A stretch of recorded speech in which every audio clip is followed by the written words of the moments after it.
Excelentíssimo senhor presidente do Supremo Tribunal Federal, ministro Luiz Fux, excelentíssimo senhor relator da presente ADPF, ministro Gilmar Mendes, excelentíssimas senhoras ministras Carmen Lúcia e Rosa Weber, excelentíssimos senhores ministros também do Supremo Tribunal Federal, permitam-me cumprimentá-los na pessoa do decano, ministro Marco Aurélio, excelentíssimo senhor Procurador-Geral da República, doutor Augusto Aras, senhores advogados e doutora Carmen, nossa secretária do plenário do Supremo Tribunal Federal.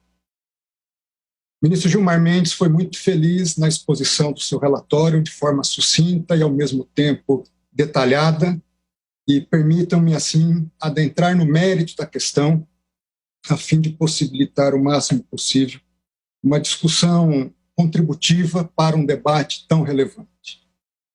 E, para isso, em primeiro lugar, nós precisamos definir do que nós estamos tratando hoje.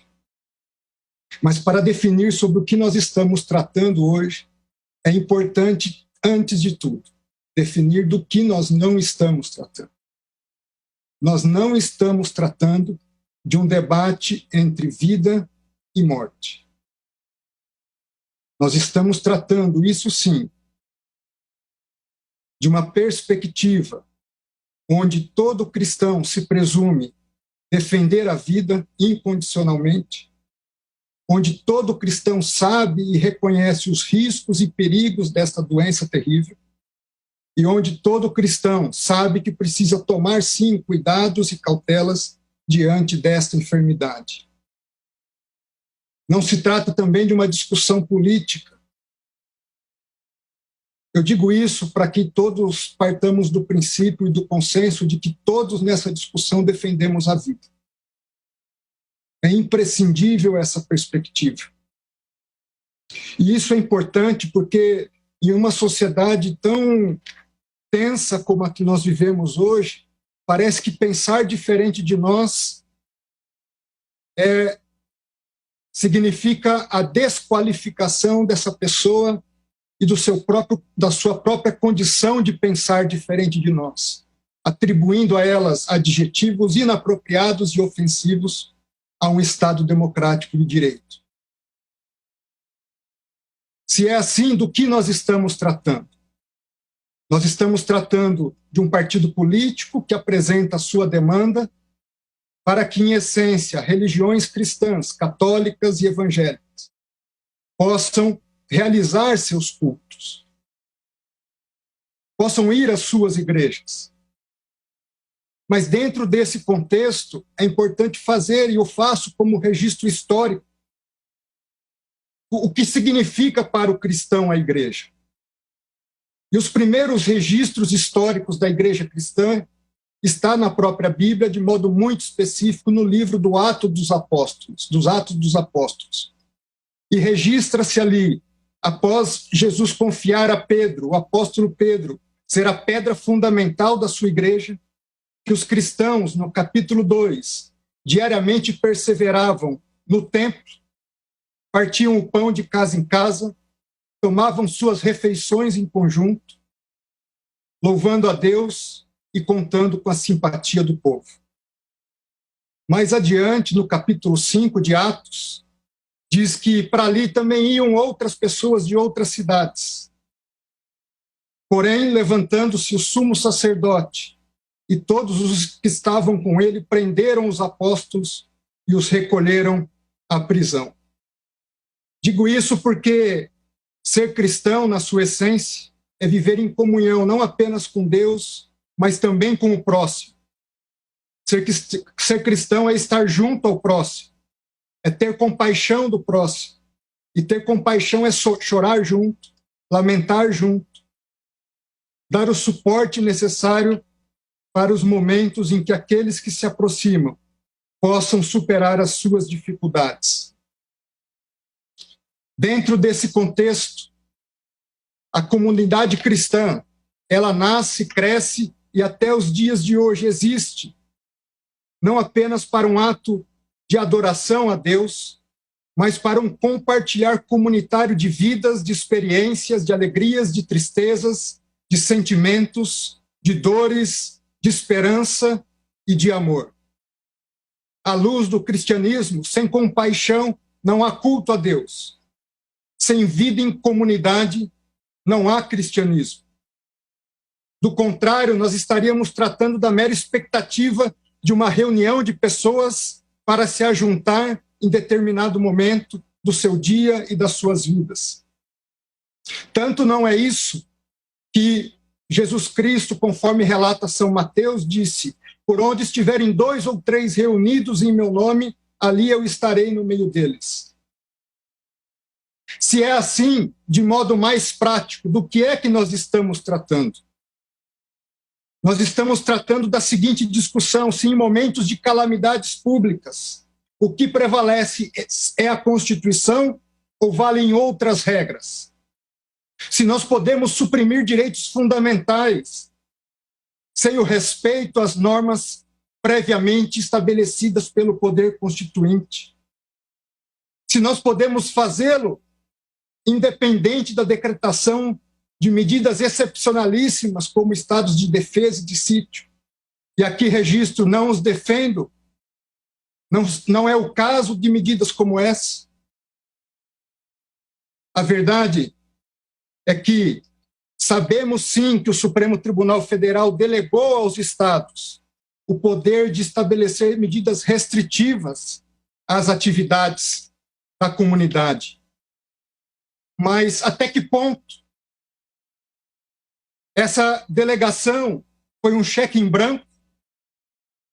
O governador e o prefeito pode fazer qualquer medida sem sequer passar pelo poder legislativo local? Não existe controle? Não se tem que respeitar proporcionalidade? Não se impedem medidas autoritárias e arbitrárias? Se autoriza a rasgar a Constituição? Se autoriza a prender um vendedor de água ambulante e espancá-lo no meio da rua? Enquanto em grandes supermercados isso é feito legitimamente? Por que o pobre não pode vender bens de primeira necessidade? Por que uma pessoa não pode praticar o esporte na sua praia e seguir para a sua casa, onde pessoas, mulheres e jovens estão sendo presas? Até que ponto? Até quando? Até quando medidas abusivas? Até quando polícias, guardas municipais agredindo cidadãos e trabalhadores, sacando suas armas simplesmente porque estão trabalhando? Isso que foi autorizado? Eu tenho certeza que não foi isso. Eu tenho certeza que há limites e que o Supremo Tribunal Federal não deu um cheque em branco a governadores e a prefeitos. Dentro desse contexto, permitam-me fazer um parêntese: não só agressões a trabalhadores, medidas de toque de recolher. Medida de toque de recolher é incompatível com o Estado democrático de direito. Medida de toque de recolher não é medida de prevenção à doença, é medida de repressão própria a estados autoritários.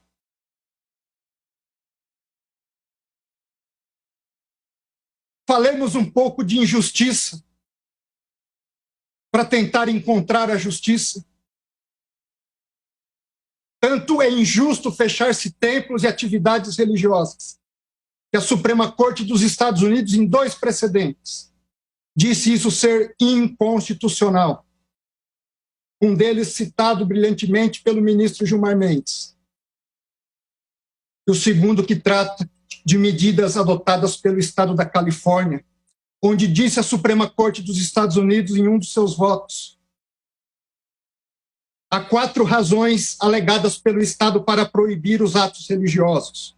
Em primeiro lugar, a alta interação entre pessoas. Segundo, proximidade física. Terceiro, permanência em períodos longos no mesmo local. Quarto, haver atividades de canto religioso. diz a Suprema Corte, ninguém duvida que esses fatores podem aumentar o risco. Ninguém duvida que há um interesse público em diminuir esse risco. Essa Corte diz, não está negligenciando o sofrimento que muitos experimentam na pandemia. Porém, o Estado da Califórnia se equivocou na medida em que sugere que esses 4 fatores estão sempre presentes na atividade religiosa ou sempre ausentes em outras atividades seculares que a sua regulação permite. O Estado da Califórnia não buscou explicar por que não poderia enfrentar essas preocupações legítimas com regras mais brandas do que o banimento completo dos cultos. Em segundo lugar, vamos comparar situações fáticas similares.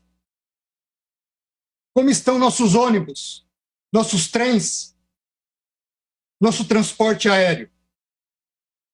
Nossas secretárias do lar continuam passando 1h30, 2 horas, em ônibus, trens e metrôs superlotados para estarem nos servindo em nossos lares.